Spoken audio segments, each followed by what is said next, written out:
Hello दोस्तों, नमस्कार। आज आज के वीडियो में हम छत्तीसगढ़ के आदिवासी जीवन, उनकी वेशभूषा, संस्कृति, त्योहार, कला तथा अन्य विभिन्न पहलुओं के बारे में जानकारी हासिल करेंगे। आज का ये वीडियो उन विद्यार्थियों के लिए खास होने जा रहा है, जो विभिन्न प्रतियोगी परीक्षाओं की तैयारी करते हैं। तो चलिए शुरू करते हैं आज का ये वीडियो। छत्तीसगढ़ भारत का एक ऐसा राज्य है जहां अनेक आदिवासी समुदाय रहते हैं। यह राज्य अपनी अनूठी सांस्कृतिक धरोहर और प्राकृतिक सौंदर्य के लिए जाना जाता है। आदिवासी जीवन शैली, उनकी वेशभूषा, रीति रिवाज और परंपराएं उन्हें विशेष बनाती हैं। वर्ष 2023 में छत्तीसगढ़ की कुल जनसंख्या लगभग 2.75 करोड़ थी। इसमें से लगभग 92 लाख यानी कि 33.6% आदिवासी थे। राज्य में कुल 146 विकास खंड हैं। इनमें आदिवासी विकास खंडों की संख्या 85 है। छत्तीसगढ़ के मुख्य आदिवासी जिले कौन कौन हैं? अगर इस पर हम नज़र करें तो इसमें मुख्य रूप से बस्तर, नारायणपुर, दंतेवाड़ा, बीजापुर, सुकमा, सूरजपुर, बलरामपुर, कोंडागांव, कांकेर, सरगुजा, कोरिया, कोरबा एवं जसपुर पूर्ण रूप से आदिवासी उपयोजना क्षेत्र के अंतर्गत आते हैं। आदिवासी समुदायों का इतिहास एवं परिचय पर हम चर्चा करते हैं। आदिवासी शब्द की उत्पत्ति हिंदी शब्द आदि से हुई है, जिसका अर्थ है प्राचीन काल का या शुरुआत से, और वासी का अर्थ है निवासी या रहने वाले। और इसे 1930 के दशक में गढ़ा गया था, जो मुख्य रूप से पहचान की भावना पैदा करने के लिए एक राजनीतिक आंदोलन का परिणाम था। छत्तीसगढ़ में प्रमुख आदिवासी समुदायों में गौंड, बैगा, हल्बा, भतरा, मुरिया आदि शामिल है। प्रत्येक समुदाय की अपनी विशिष्ट परंपराएं, भाषाएं और सामाजिक संरचनाएं हैं। वेशभूषा और आभूषण की हम बात करते हैं। सबसे पहले पुरुषों की वेशभूषा। आमतौर पर आदिवासी पुरुष धोती और कुर्ता पहनते हैं। कुछ समुदायों में पुरुषों को गमछा या पगड़ी भी बांधते देखा जा सकता है। त्योहारों और विशेष अवसरों पर वे पारंपरिक आभूषण जैसे चांदी के कड़े, हार और बाली पहनते हैं। जैसा कि आप फोटो में देख ही रहे होंगे। मैंने यहाँ पर 3 पिक्चर दे दिए हैं थोड़ा सा जानकारी के लिए। नेक्स्ट है, इसी में हम महिलाओं की वेशभूषा के हम बात करते हैं। आदिवासी महिलाएं साधारण साड़ियों को पहनती हैं, जो अक्सर हाथ से बुनी होती हैं। वे सिर पर पल्लू लेकर साड़ी को बांधती हैं। आभूषणों में चांदी की चूड़ियाँ, बिछुए, हार और कर्णफूल प्रमुख हैं।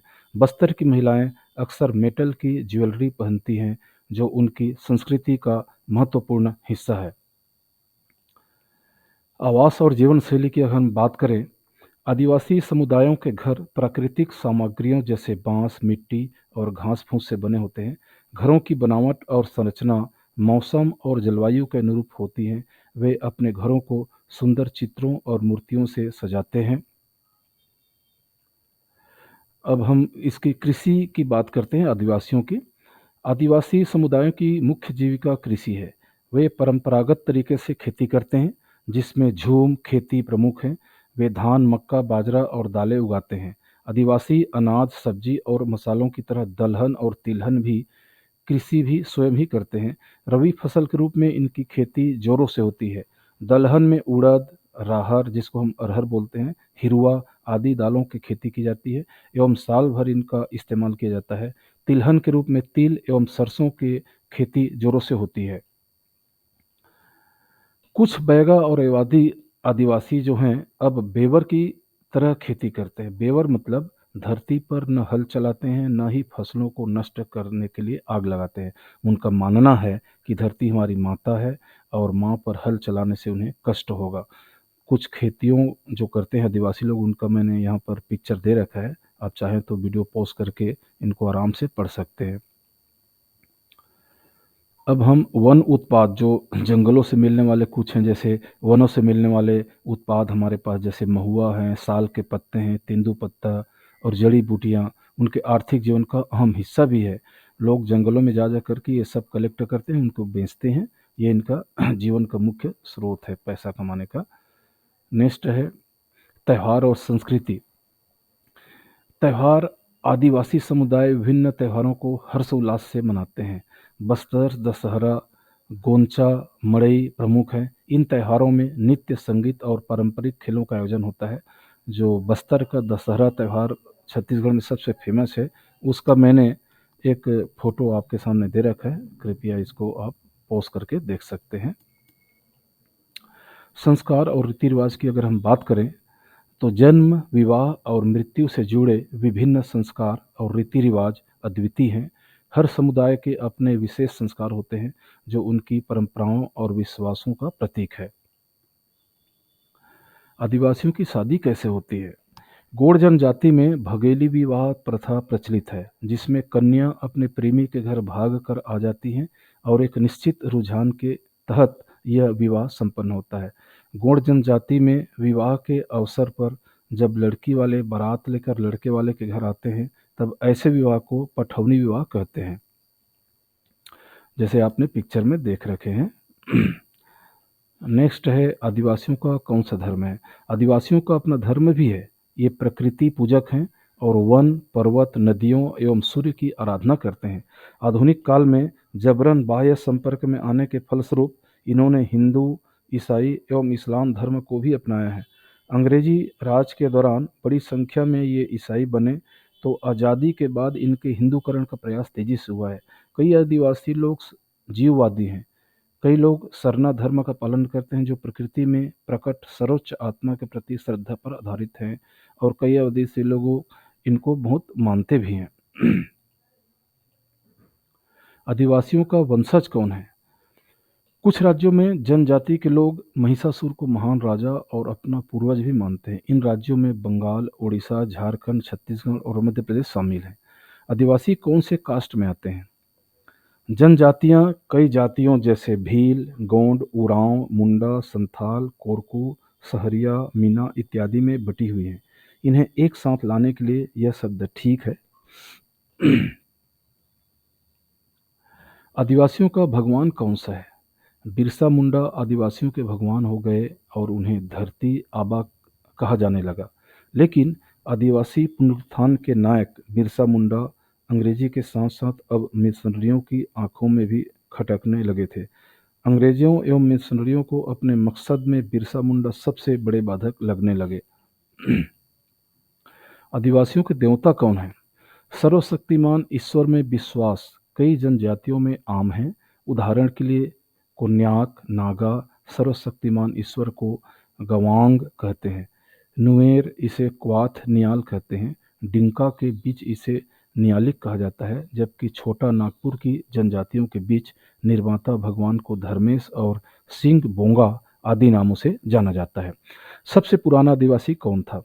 जारवा जनजाति के लोगों के मूल ओरिजिनल अफ्रीका महाद्वीप माना जाता है।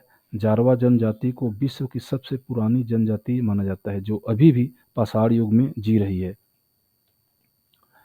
आदिवासियों का पूरा नाम क्या है? आधिकारिक तौर पर आदिवासियों को अनुसूचित जनजाति कहा जाता है, लेकिन यह एक कानूनी और संवैधानिक शब्द है जो राज्य से राज्य और क्षेत्र से क्षेत्र में भिन्न होता है, और इसलिए कुछ समूहों को शामिल नहीं किया जाता है जिन्हें स्वदेशी माना जा सकता है। आदिवासियों का गोत्र क्या है? अब आदिवासी हो जनजाति में लगभग 132 गोत्र हैं। प्रचलित लोक कथाओं के अनुसार किलियों गोत्र के विभाजन के संबंध में अलग अलग मान्यताएं प्रचलित हैं। जो हो जनजाति के विश्वास के अनुसार मरंग पोंगा के पूजा कर्म को आधार माना गया है। जैसे आदिकाल में जो मानव सिड वोंगा पूजा वोंगा गुरु आरंभ किए, उन्हें बोबोंगा कहा गया। संविधान के अनुसार आदिवासी कौन है? संविधान के अनुच्छेद 342 के अनुसार अनुसूचित जनजातियां वे आदिवासी या आदिवासी समुदाय या इन आदिवासियों और आदिवासी समुदायों का भाग या उनके समूह हैं, जिन्हें राष्ट्रपति द्वारा एक सार्वजनिक अधिसूचना द्वारा इस प्रकार घोषित किया गया है। अनुसूचित जनजातियां देश भर में मुख्यतया वनों और पहाड़ी इलाकों में फैली हुई हैं। छत्तीसगढ़ पहले आदिवासी मुख्यमंत्री कौन है? 1 नवंबर 2000 को राज्य के स्थापना होने के 3 साल तक, मतलब पहला विधानसभा चुनाव होने तक, श्री अजीत जोगी जी हमारे राज्य के पहले सीएम थे, मुख्यमंत्री थे। वर्तमान में 13 दिसंबर 2023 से श्री विष्णुदेव साय जी मुख्यमंत्री हैं, ये सब आदिवासी रीजन से बिलोंग करते हैं। छत्तीसगढ़ में आदिवासी सीट कितने हैं? छत्तीसगढ़ राज्य में 11 लोकसभा क्षेत्र हैं। इनमें से 4 अनुसूचित जाति, 1 अनुसूचित जाति के लिए आरक्षित है।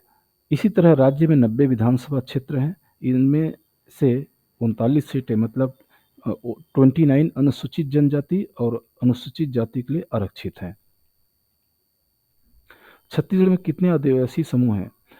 कोंड, भुंजिया, बैगा, बाइसन, हार्न, मारिया, पारघी, मुरिया, हल्बा, भतरा, ये सब जो आप देख रहे हैं, वीडियो पोस्ट करके देख सकते हैं, सब क्या है?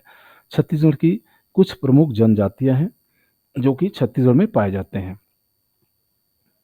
पहली छत्तीसगढ़ी फिल्म, थोड़ा सा हम छत्तीसगढ़ के बारे में भी इसी में एक जनरल नॉलेज देते हैं।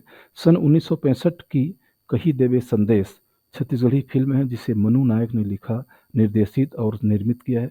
यह 1965 में रिलीज हुई और छत्तीसगढ़ी भाषा की पहली फिल्म बनी। कला और शिल्प, आदिवासी समुदायों की कला और शिल्प विविध और समृद्ध हैं। वे विभिन्न प्रकार की हस्तकला, मिट्टी के बर्तन, बांस की टोकरियां और धातु की मूर्तियां बनाते हैं। इन कृतियों में उनकी संस्कृति और धार्मिक आस्थाओं की झलक मिलती है। चुनौतियों और समस्याएं, आर्थिक दबाव, बाजारों तक सीमित पहुंच और आधुनिक सुविधाओं की कमी है। शिक्षा संस्थानों और अवसरों की कमी है। स्वास्थ्य सेवाओं और बुनियादी ढांचे की कमी है। भूमि स्वामित्व और वन अधिकारों से संबंधित समस्याएं हैं। इनको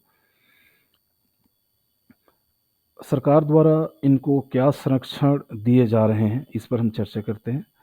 आदिवासी भाषाओं, रीति रिवाजों और प्रथाओं का रिकॉर्ड रखना, आदिवासी हस्तकला को प्रोत्साहित करना और उनके उत्पादों को उचित बाजार दिलाना, आदिवासी क्षेत्रों में स्कूलों और व्यावसायिक प्रशिक्षण केंद्रों की स्थापना, स्वास्थ्य सेवाएं और सुविधा प्रदान करना। इनके अलावा और बहुत सारी सुविधाएं सरकार द्वारा इनको समय समय पर दिए जाते रहते हैं। अगर हम आज के वीडियो का पूरा निष्कर्ष हम देखें तो छत्तीसगढ़ के आदिवासी समुदायों का जीवन उनकी संस्कृति, परंपराओं और प्राकृतिक परिवेश के साथ गहराई से जुड़ा हुआ है। उनकी समृद्ध सांस्कृतिक विरासत को समझना और सम्मान देना आवश्यक है।